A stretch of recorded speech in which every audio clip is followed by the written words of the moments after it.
Our scripture reading this morning is from the Gospel of Luke, chapter 22, verses 31 through 34. Simon, Simon, Satan has asked to sift all of you as wheat. But I have prayed for you, Simon, that your faith may not fail. And when you have turned back, strengthen your brothers. But he replied, Lord, I am ready to go with you to prison and to death. Jesus answered, I tell you, Peter, before the rooster crows today, you will deny three times that you know me. The word of the Lord. Thanks be to God.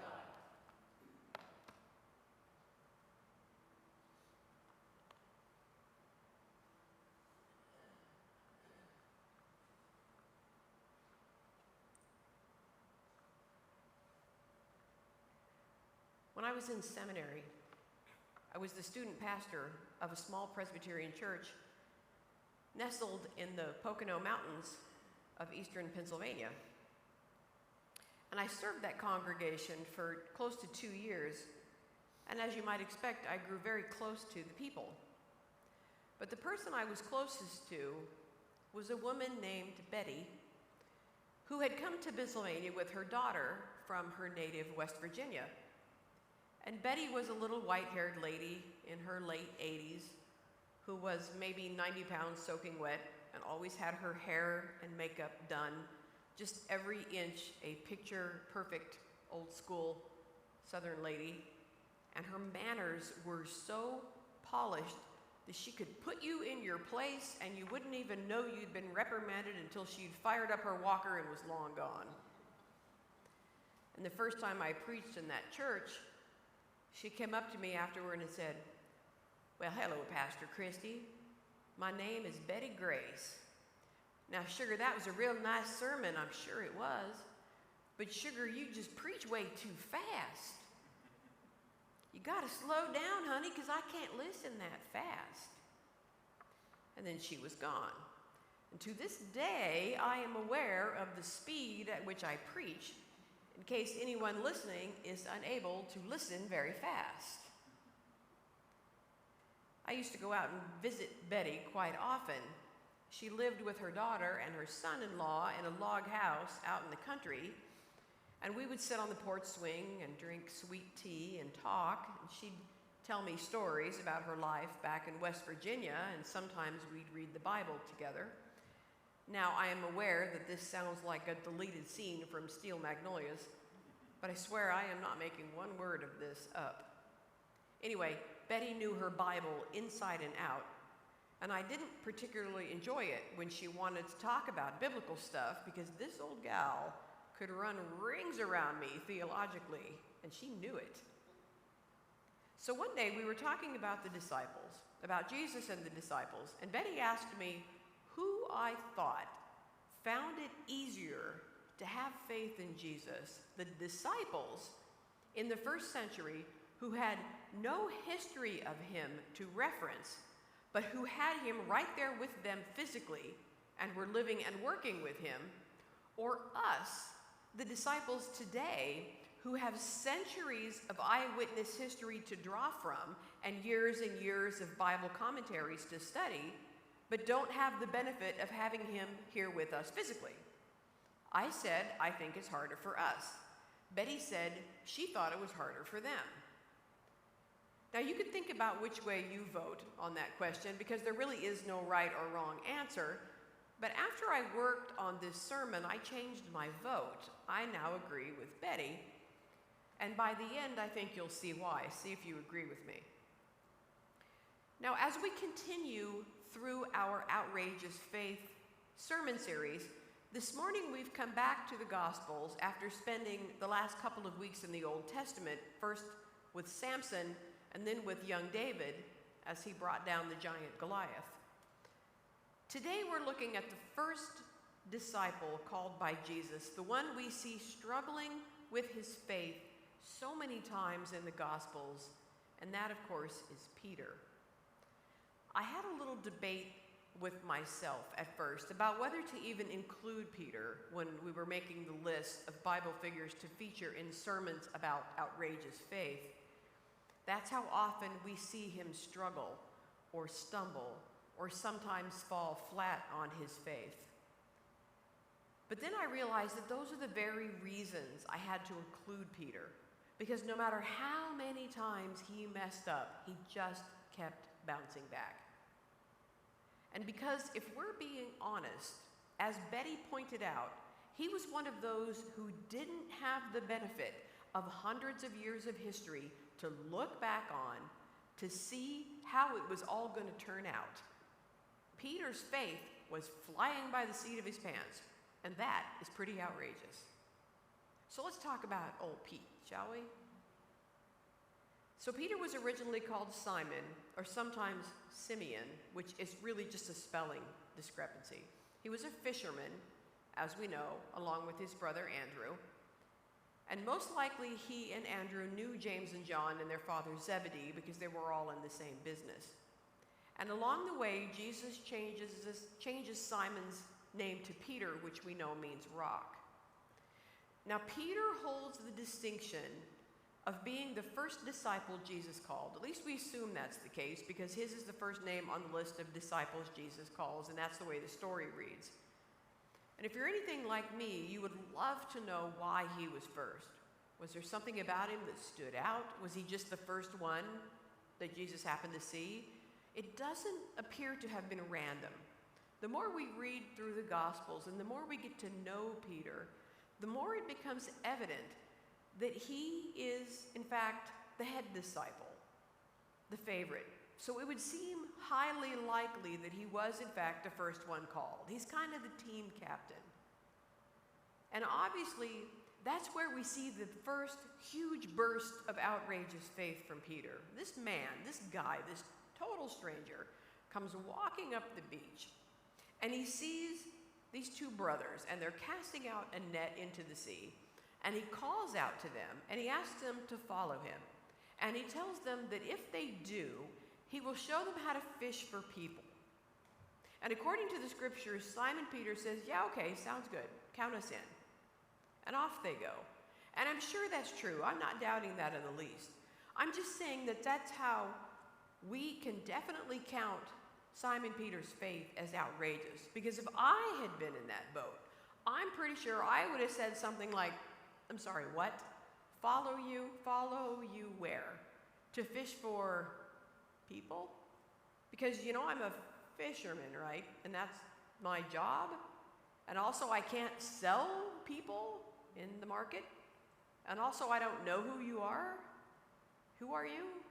Oh, you didn't say, because that's not weird at all. But see, Peter didn't say any of those things. We don't have any indication anywhere that he even hesitated, neither he nor Andrew. They just left their nets, their livelihood, their whole lives, and followed Jesus.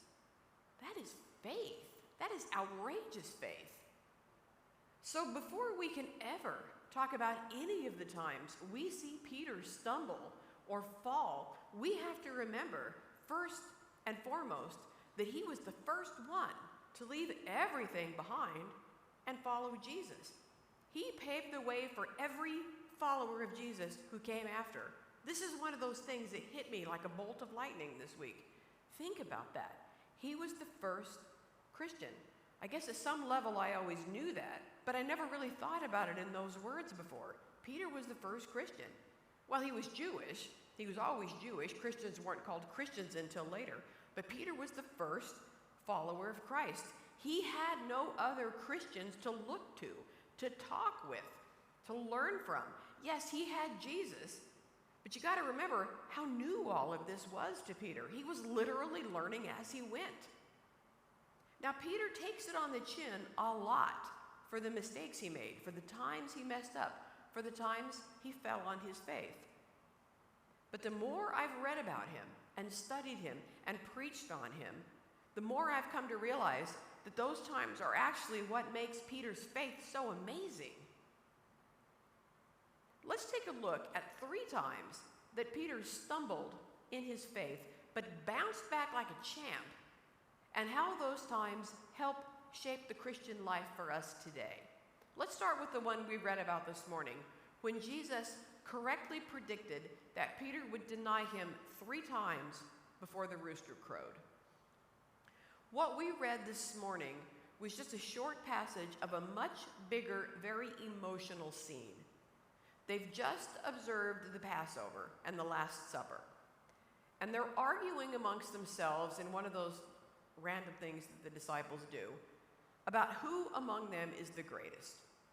And Jesus just gets them all settled down from that, and he says to Simon Peter, "Simon, Simon, Satan has asked to sift all of you as wheat, but I have prayed for you, Simon, that your faith may not fail.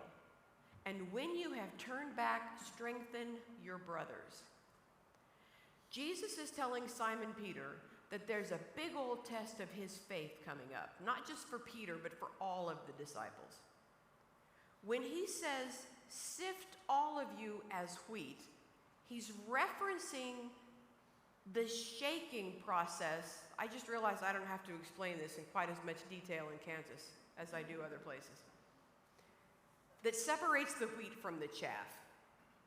So what he's saying is that Satan, or the evil one, or the adversary, is going to challenge Peter and the other disciples' faith so dramatically, so harshly, that they very well might fall to the ground like chaff. But Peter isn't buying this. "Nah," he says, "not me, Jesus. I'm ready to follow you to prison. I'm ready to follow you to death." But Jesus, who knows better, just shakes his head and says, "I don't think so, Peter. Before the rooster crows, in other words, before this night is over, you will deny 3 times that you even know me at all." And of course, that's exactly what happens. Peter doesn't even seem to realize it's what's happening as it's unfolding. It happens that quick. One person says, "Hey, that guy was with Jesus." And Peter says, "Nope, don't know him." And a little while later, another person says, "Hey, you're one of those guys." And Peter says, "Nope, am not." And an hour later, a third person says, "Hey, this guy was with Jesus." And Peter again says, "Not me." And the rooster crows, and Jesus turns and looks at Peter, and just like that, Peter realizes what happened. And the scriptures say he went outside and wept bitterly. It's an interesting study, by the way, to compare Peter's betrayal of Jesus with that of Judas. Both disciples betrayed Jesus. Both felt remorse. But Judas's betrayal was of a different kind, one that led directly to Jesus' arrest and death. Peter's betrayal was born out of his human weakness and his fear. It's the same fear we see when Jesus was taken before the Sanhedrin in Mark 14, and Peter followed, but he stayed at a safe distance because he was scared. And it's the same weakness we saw when Peter was unable to stay awake as Jesus prayed in the Garden of Gethsemane. But Judas was unwilling or unable to face what he had done, and really, how could he have? So he committed suicide. Peter, on the other hand, continued to be a fierce disciple and apostle for Jesus. His faith kept him bouncing back. Peter is us. Peter is so human here. We aren't looking at Saint Peter here as we sometimes think of him today. We're looking at regular old Peter here, the young, scruffy fisherman who only marginally understands what's going on, and he's afraid for his own life. He has just seen the man he left everything to follow, the man he has given up everything for, arrested and being taken away on charges that will lead to Jesus' death. Put yourself in Peter's place here for a moment. He's freaked out. He's panicked. If they take him too, then he really will have lost everything. He won't be able to go back to his life as a fisherman and support his family. He won't be able to carry on Jesus' work either. I used to get so angry with Peter when I'd read this passage. I wanted to shake him and say, "How could you deny Jesus?" Now when I read it, I just want to hug him. I want to cry with him. I want to tell him I see his fear and his confusion And I want to tell him it's going to be okay. But of course, I know that now. He didn't know that then. Dear Peter, faith is a slippery fish sometimes. But if we jump ahead in the New Testament to the book of 1 Peter, we can read for ourselves the lessons that Peter learned in all of this. He reminds us in 1 Peter 5:8 to be on the alert because your adversary, the devil, prowls around like a roaring lion seeking someone to devour.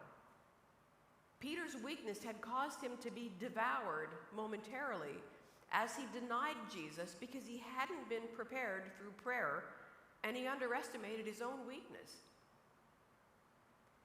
The second example I want us to look at this morning of a time when Peter stumbled in his faith is the time Jesus was really pretty harsh with him. We heard it referenced in the video we saw a moment ago.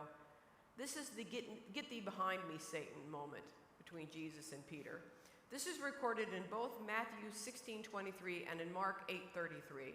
And it's another one of those moments when I've always been a little bit uncomfortable with Jesus' behavior. Harsh Jesus always makes me kind of squirmy. And I always feel particularly bad for Peter in this passage because he had just gotten one right, finally, right before this. In the passage just before this, in verse 13, Jesus is asking the disciples, who do people say that I am? And they're giving him their various answers about who people were saying that Jesus was. John the Baptist, Elijah, Jeremiah, one of the prophets. And Jesus says, but who do you say that I am? And Peter answers, you are the Messiah, Son of the living God. And Jesus says, yes, great job, Peter, you got one right. But before Peter can finish doing his touchdown dance, he screws up again and Jesus calls him Satan. Dang, man, it ain't easy being Peter. That was funny, Jim. Touchdown dance, okay. When Jesus calls Peter Satan in this passage, it's harsh, yes, but it's really a case of tough love. Peter really is Jesus's, I hate to say favorite, but maybe let's just call it what it is. He's the team captain. He was chosen first for a reason. Jesus depends on him and puts a lot of responsibility on him. He needs to know that when the devil comes along and tries to shake Peter like a stalk of wheat, he won't fall to the ground like chaff. And in this scene, Jesus is telling the disciples about his impending death. It's the first that they're hearing about this. And they're understandably shocked and they're upset. But he's been telling them what's going to happen, what has to happen. And Peter, who is a loyal disciple, a steadfast follower, and kind of scrappy, is getting mad. He's getting all keyed up, and he's going into fight mode, and he says, no way. No way is that going to happen, Jesus. Not on my watch. And once again, this is where it falls apart, because Peter is being a human. Peter's over here, and he's reacting in a human way. He's got his eyes on the human side of the situation. And Jesus needs him to be over here with his eyes on the God side of the situation. This is God's plan. Yes, it's painful and it's awful, and it has to go down this way for the plan of salvation to go into effect. And this is what Jesus needs Peter to keep his eyes on. But Peter is over here reacting with his human heart. He just wants to stop it from happening. He just wants to stop the hurting, stop the bloodshed, stop the killing of his innocent friend. So when Jesus looks at Peter and says, get thee behind me, Satan, he's talking to the spirit that has stepped in front of Peter and clouded his vision, that has blocked Peter from seeing God's plan. He's not saying Peter is Satan. He is calling Satan out. He is pushing Satan out of the way, and he's pulling Peter back to the forefront, reminding him to keep his eye on God's plan. And in 1 Peter 4, verse 12, Peter steps up and reminds us that this is probably going to happen to us at some point, Dear friends, he writes, don't be surprised when the fiery ordeal comes among you to test you as if something unusual were happening to you. Instead, rejoice as you share in the sufferings of Christ, so that you may also rejoice with great joy when his glory is revealed. Peter has been there. Peter is showing us the way because he has already been there. And finally, the third example I want us to look at this morning is the time when Peter fell in his faith, the time when he tried to walk on the water. I'm going to get kind of bouncy in the pulpit up here because this is another time when I discovered something I never thought of before. This is recorded in Matthew 14, starting with verse 28.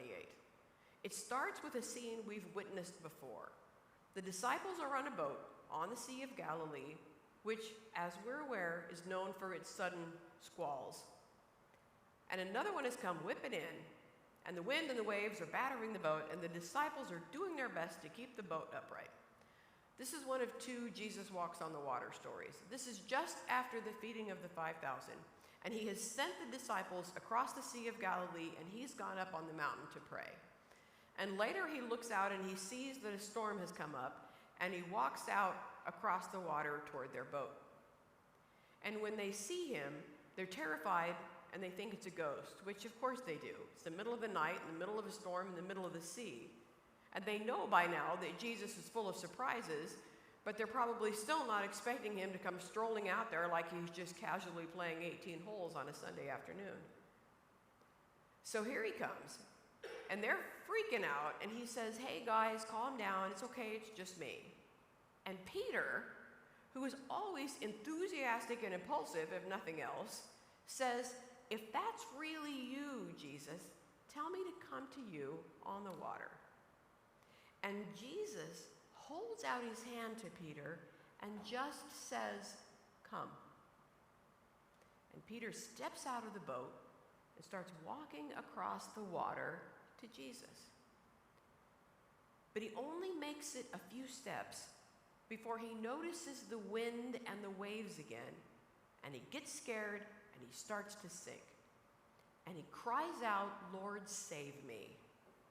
And Jesus reaches out his hand again, and he grabs Peter and he says, you of little faith, why did you doubt? And they climb into the boat and the wind dies down. You of little faith, why did you doubt? Peter has seen so many miracles with his own eyes that Jesus has done. Time and time again, he has witnessed for himself what Jesus can do.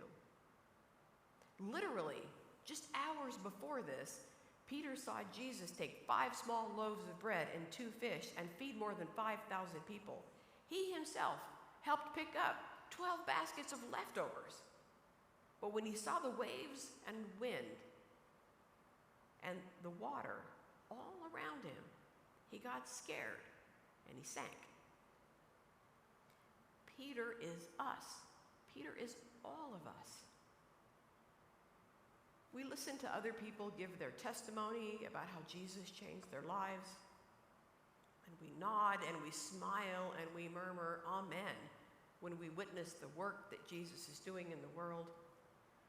But we wonder if our problems are too small or too big or too icky or not icky enough for Jesus to bother about.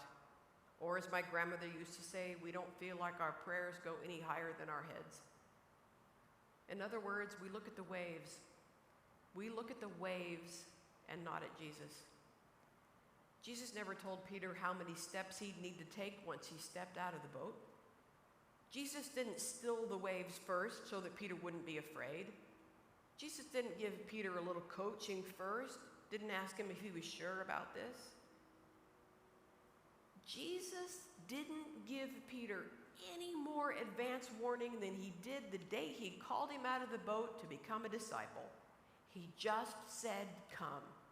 And Peter came, and he didn't falter, and he didn't stumble. He didn't doubt. But on the stormy Sea of Galilee that night, when Jesus said, come, Peter again stepped out of the boat, eagerly, willingly, but this time he faltered and he sank. This time he doubted. Why did he doubt? Because Peter is us. Because Peter is all of us. The longer we are Christians, the longer we follow Jesus, the longer we see the world around us hurting, the more we see Christianity being used as a weapon, the harder it can be to hold on to our own slippery faith. When we're new to our faith, we're like Peter stepping out of the boat the first time he saw Jesus on the shore. Yes, of course I'll follow you. This is exciting. This is great. Everything is new and wonderful. Lead on. We're with you. Then things get a little less shiny and new and exciting. Things get a little rough, a little dicey, a little ugly. Things get dangerous. This isn't fun anymore. This is scary now. This is hard now. Now the waves come crashing around us, and we take our eyes off Jesus, and we start to sink. And like Peter, when he felt the cold waters of the Sea of Galilee start to close over him, we cry out, Lord, save us. But he's still there. He's right there.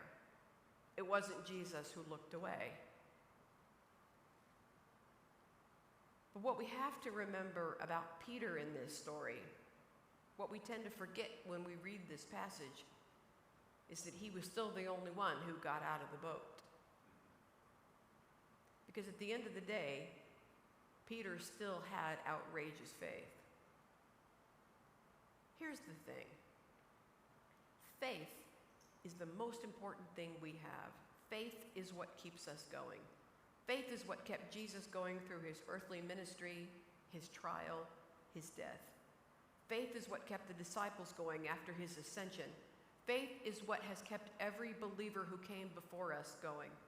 Faith is what binds us together. Faith is what makes us able to bear what would otherwise feel impossible to bear. When Peter, crazy, reckless, wildly impulsive Peter, was executed, he was sentenced to death by crucifixion. And he asked to be crucified upside down because he wasn't worthy to be crucified in the same way Jesus was. And that's how Peter died. Crazy, reckless, wildly impulsive, overly enthusiastic, upside down Peter, who was always the first one to step out of the boat, died the way he lived, full of outrageous faith. May we live as he did, and may it be so.